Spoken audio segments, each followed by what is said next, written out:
You have a complaint about that whole process. No, not that part of it. When I say they never credit the borrower, when the banks receive the balance, they still show the borrower's account as if they never received the balance.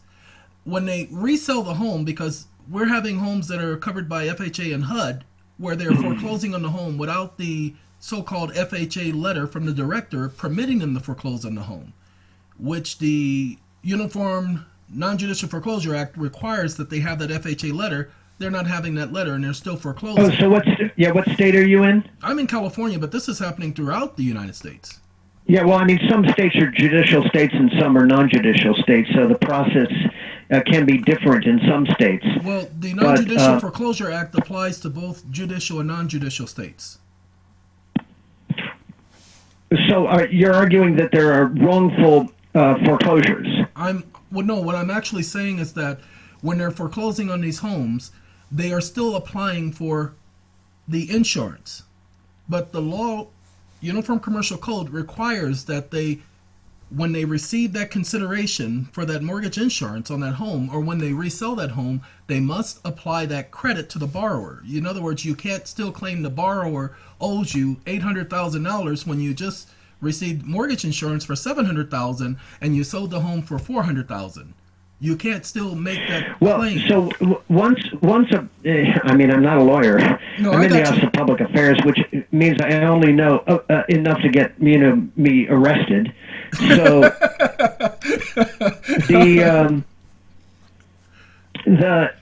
I understand it, if somebody is foreclosed upon and they lose their home, and they're obviously not making mortgage payments any longer, but none are expected of them. They go through the financial ruin of foreclosure, that they're going to repay a mortgage that they submit an insurance claim on.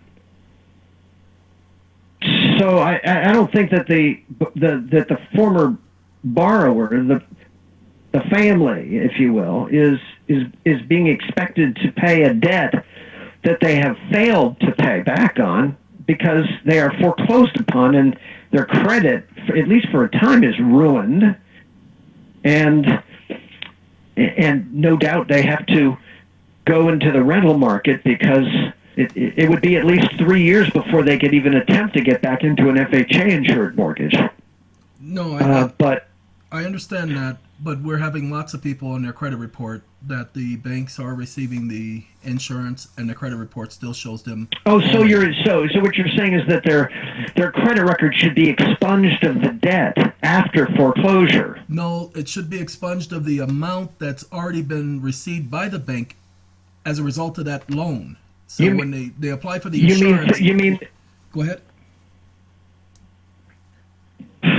Well, the borrower has still failed on a contractual obligation. Yes, they did, but the bank has received compensation. It would show up in their credit. Yes, but so while the bank may have been made whole, the borrower is still identified as a credit risk.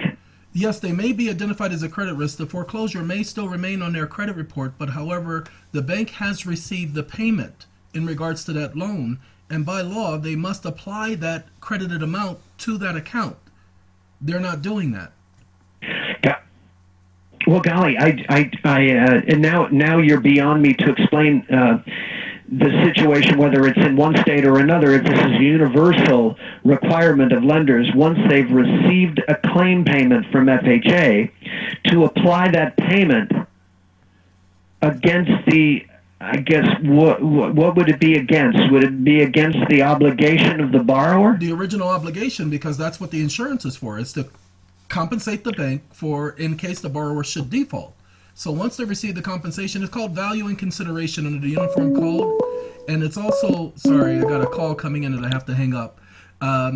Okay. It's under the Uniform Commercial Code. Eon, I don't know how to explain it except that if you would like, I can get you over to people who are much smarter than this than I am, because I'm sorry, it's a bit beyond me to discuss this any further, except that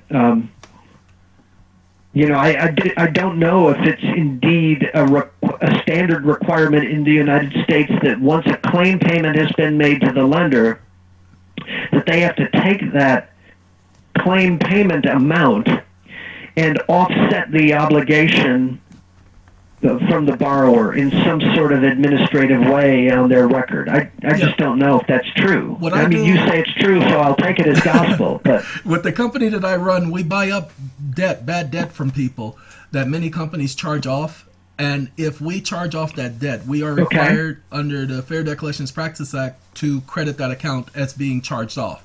So we can no longer, technically by law, we can no longer go after that debt because that debt, we've charged it off. But if a debt has been paid, if we receive compensation for a debt, then we can no longer charge it as a debt. We must now credit that account on the credit report showing that debt has been paid. Well, see, you know much better than I do. I would probably refer you to somebody else in FHA on the insurance division side. Okay, that will do. To explain what happens after a claim payment is made to the lender and what requirements there are on the lender to credit whatever claim payment that's been made after the claim has been made, and how they do that and who benefits from it. But if I don't know if that means expunging a debt. I don't know. Yeah, I don't want to know. We're not talking more so about expungement. We're just talking about if they receive compensation, that they have to notate the borrower's account that they received that compensation on that particular debt, and they're not doing this. And that's. But I don't want to take away your credit. You say that you're not smart. No, you're just not informed on certain things. But as smart, no, you wouldn't have been able to get to where you are if you didn't have some intelligence. So I want to definitely say So let me give you a thank you for saying you're too kind, but let me give you the telephone, the name and a telephone number of somebody in the head of the insurance division at FHA, and you can speak that unique language that only you two can speak. Okay, I'm ready, and I'll give them a call tomorrow because it's late in the day for you guys. That's all right. Let me give you his telephone number, and you can call him whenever you'd like. Okay. His name is Kevin Stevens, with a VENS, so Stevens with a V as in Victor. Okay. His telephone number, area code 202-402-4317. Okay, and I thank you again for calling me back, and I do appreciate it. And you definitely have a very good day. Eon. Okay. Okay, bye-bye. Goodbye. Ladies and gentlemen, this is me saying that you do not have to call Mr. Sullivan, Brian Sullivan. That was him. And as you see, I'm sorry I started the recording late. When I called him, I didn't even think about recording it. I'm sorry I started the recording late. But as you see, he was cordial. He was respectful. He did not try to loud talk me. But here's the thing. This is what all of you need to understand. The borrower makes the monthly payments. The borrower makes the monthly mortgage insurance payments. The borrower is not doing that monthly insurance payment so that they can get a loan at 10% and they're paying that for 20 and 30 years. The borrower is doing that because it's insurance. If there is a flood and you have flood insurance, they do not come and take you and kick you out of your home. What they do is they pay the beneficiary of that insurance policy. You remain in your home and the repairs are made. The same as your car. You have insurance against default. It's there to protect you as well. That's why you pay it. You wouldn't be paying something if only the beneficiary, the bank, benefits. Okay? So this is a line that they spew, but show me the policy. Show me the policy where the borrower agreed to this, where the borrower agreed that they will pay the insurance, and if they default, the bank gets paid and they get kicked out of their home and their credit gets ruined. That's the problem. They are saying this. There is no law that says this. Let's find out. Let's do this so that all of you understand that. And this is, I just pulled up the FHA because this is how I called them. You guys saw that.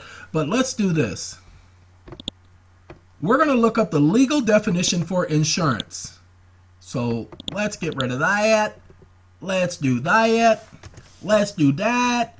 And let's do this. 1 second, y'all. Y'all hold on. Legal definition for insurance.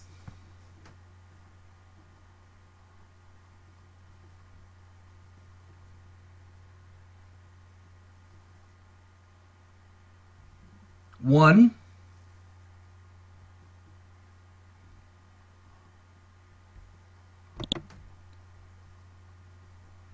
the legal definition for insurance.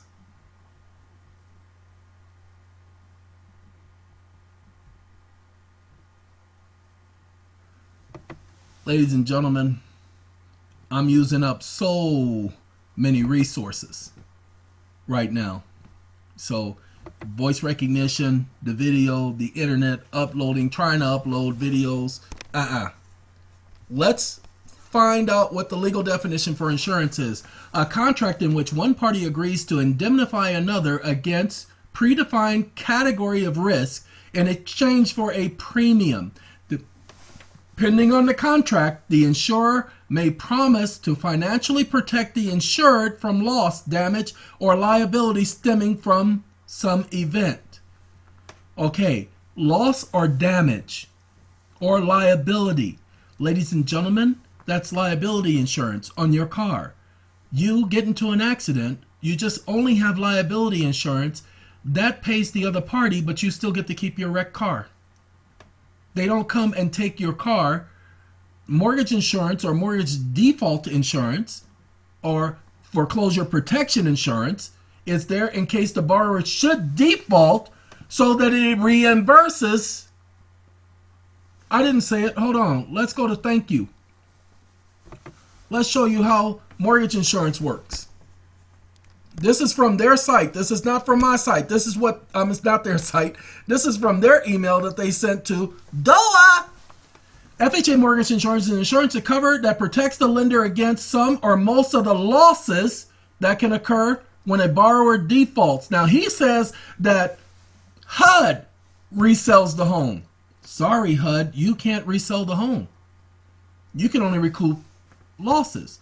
But if you're the insurer, then you're going to have to repay that borrower, because if you recoup your losses, if you resell that home, then you need to, if that borrower has been in that home for 20 years and they just defaulted, then you need to pay them.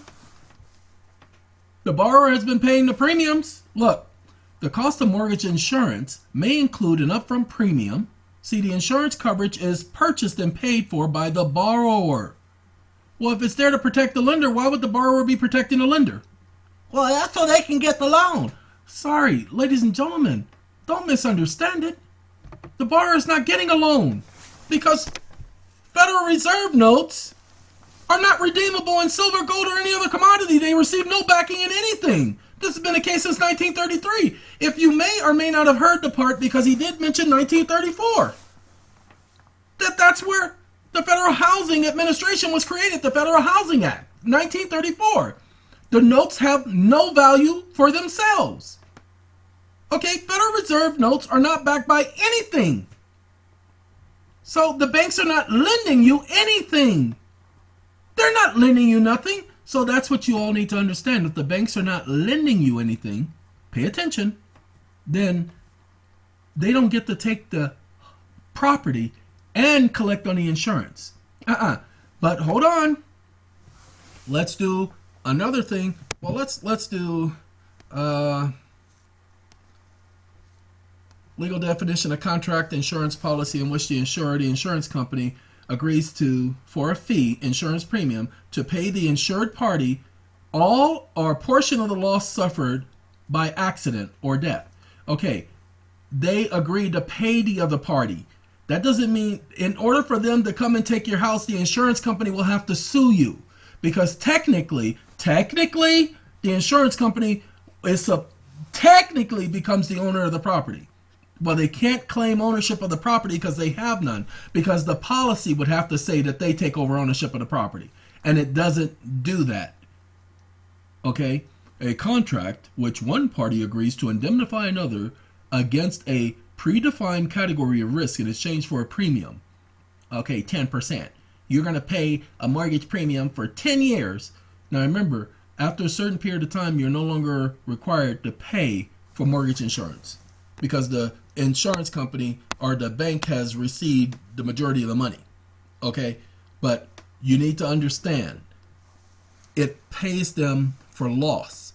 The insurance company does not come after you. They'd have to file a separate lawsuit. If you don't believe me, look at anybody who's been in a car accident where they were drinking and driving and they had insurance. The insurance company will sue the drunk driver for the fact that it had to pay out the mortgage, but they don't come and take the car. They file a lawsuit. They have to file a lawsuit. Okay? The fact that they filed a lawsuit and they take the house at the same time, they cannot do that. That's what I'm trying to tell you. Now, hold on. This is something else you guys need to understand.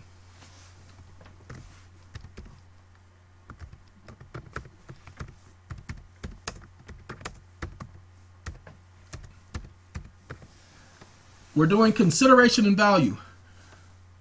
Cooperation, consideration, and fairness are values associated. No. Difference between consideration and value. Consideration for good and value consideration. It's supposed to be for valuable consideration, but we're doing consideration and value.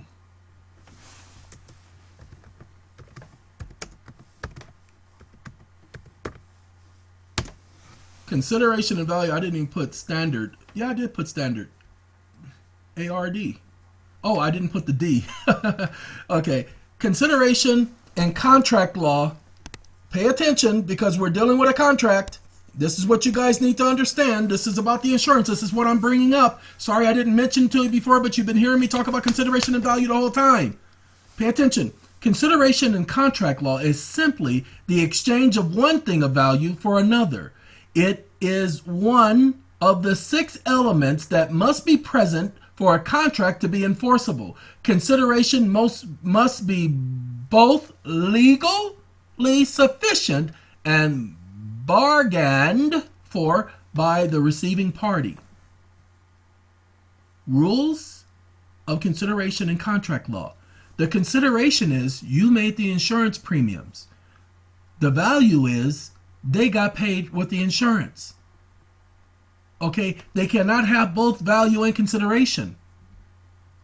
You make the insurance premium, they get paid by the insurance, and then they get the house. They don't get to have all of that. Okay, we don't want monetary value or consideration. Consideration under American law. Rules of consideration and contract law. Elements, that's the one that was up there. Something of value given by both parties to a contract that induces them to enter into an agreement in exchange for mutual performance. Uniform Commercial Code. Value and consideration. This is where you're at. So people, what you're going to do is you're going to type in value and consideration. This is the legal dictionary. This ain't Cornell Law. I said Cornell Law. I don't know what y'all going to this for. I specifically said Cornell Law. That's Cornell Law, legal dictionary. I didn't ask for the legal dictionary. I said Cornell Law. So give me the Cornell. All right, driver, to Cornell. Okay, one moment, please. Again, you hear me use the term value and consideration, and what you may have heard me explain to the gentleman is about the Uniform Commercial Code. That specifically says where there is value, there must be consideration. Where there's consideration, there must be value. They go hand in hand. The instrument is issued or transferred for a promise of performance to the extent that the promise has been performed. Now, what is the promise in the so-called insurance portion? Well, the promise has been made that the borrower has paid the insurance premium, and by law it is required. And if you do not pay the insurance premium, the bank pays the insurance premium. Why does the bank pay the insurance premium? Because they can't collect on the insurance if they do not. If the bank collects on the insurance, the bank doesn't get to take the house, collect on the insurance, and if they collect on the insurance, that means they received payment. They had already received the value, the insurance premium. Now they receive the payment, the consideration, and they don't credit the borrower's account, noting that they've received payment on that account. Ladies and gentlemen, that's illegal. They cannot do that. They must credit the borrower's account. This is what I've been shouting. This is what I've been yelling. This is why I keep bringing up, you have mortgage foreclosure protection insurance. I've been saying this since 2011. You have insurance. What you guys didn't hear in that part of the conversation with that gentleman, 4 minutes of it was not there, and I didn't realize I wasn't recording it, as I told him I owned a home that got paid off in 2008, purchased in 2003. Owned a home. Okay, ladies and gentlemen, it had insurance. I read the insurance policy. It had insurance. I understood that. Should the borrower default? Well, if the borrower defaults, sorry, you don't get to sit up here and take my home. Oh, God, no. This is mine. You got your insurance payment. It's got insurance. You need to go get the insurance. It's not that you don't understand. It's that they are sitting up here pretending that they get to collect the insurance, get to sell the home, and you are the only one who's out. Ladies and gentlemen, you guys have got to stop letting this happen. It's happening because you guys are allowing this to happen. An instrument is issued or transferred as payment of or a security for the antecedent claim against any person, whether or not the claim is due. See, value and consideration. This is where the insurance comes in, because we're dealing with value and consideration. Those of you who don't understand value and consideration, y'all got some reading to do. Y'all got some understanding to get. Some understanding, because y'all need an understanding, okay? Consideration means any consideration sufficient to support a simple contract. The consideration is they receive the insurance payment. The drawer or maker of the instrument has a defense if the instrument is issued without consideration. If an instrument is issued for a promise of performance, the issuer has a defense to the extent that the performance of the promise is due. The promise is due that you have insurance and you don't receive the benefit of your making those insurance premiums. And the promise has not been performed. The insurance is there to protect you. He says the insurance is only there to protect the lender. Well, the fact that you have insurance, it's there to protect you. Homeowner's insurance is there to protect the home owner. Homeowner's insurance. Mortgage insurance is there to protect the parties involved in the mortgage contract. If an instrument is issued for value as stated in subsection A, the instrument is also issued for consideration. Okay?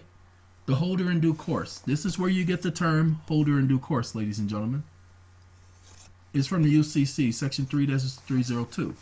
Value and consideration, 3-303. This is why you hear me talking about this. No, I don't have to study this stuff every day. It just stays up here in my head, okay? Value and consideration. You will hear me say that phrase a lot because that's the way it's worded right here. My mind just retains it, okay? That's all it does. So y'all leave me alone, wondering how I know all this book, okay? So thank you, ladies and gentlemen, for listening to this call with your favorite neighborhood FHA press officer. Please understand, Mr. Sullivan, he's a government official. He has no protections as far as being told the call is being recorded because he is a public official. Okay? They have no privacy rights. So, but although, of course, you know, I've made mention to them that I was recording the call. That's why I left him a voice message that was recorded. He left me a recorded voice message, and I acknowledged to him, thank you for calling me back. Thank you for leaving the recorded message. So we both recognize the calls are being recorded. So, ladies and gentlemen, there is Mr. Sullivan. Y'all have a good day. Uh-oh. Y'all have a good day. Uh-oh. Y'all have a good day. Uh-oh. Eon! Hi, Eon! Y'all have a good day. Uh-oh. Y'all have a good day. Uh-oh. Uh-oh. Uh-oh. Uh-oh! And I'll talk to you all later. Goodbye!